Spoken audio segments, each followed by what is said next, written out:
So all comes down to it here with the draft tonight.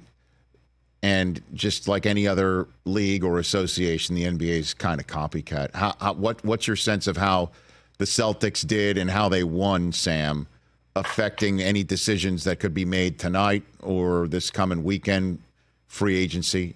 What are you hearing on that front? Yeah, it even goes beyond the Celtics. I think it's the Celtics, the Mavs, the Timberwolves.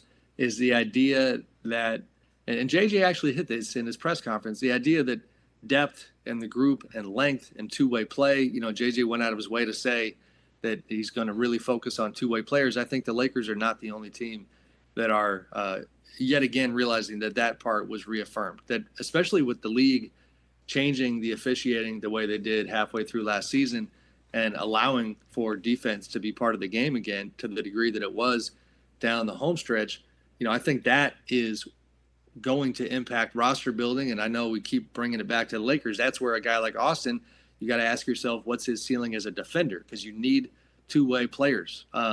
That's going to be something, you know, that I think trend-wise we're going to see. Is Jason Tatum and Jaylen Brown were really good for a long time. They could not get it, and they're very young, but couldn't get it over the finish line. And then you added a Drew Holiday, a Kristaps Porzingis. These are defensive players and guys that got them over the top. I think certainly that is the theme of this offseason. Well, and then I guess you could say then the Bridges trade is a perfect example of that, right? And yeah. Right, that's it right there. And certainly the Knicks needing to get past the Celtics before they even see the Western Conference.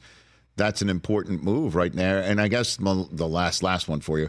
Does that mean that none of the Suns were available? Because, you know, that was the hot rumors that the Suns are going to have to cough up somebody because of how expensive it is. And Devin Booker was the hot name for Knicks fans to add.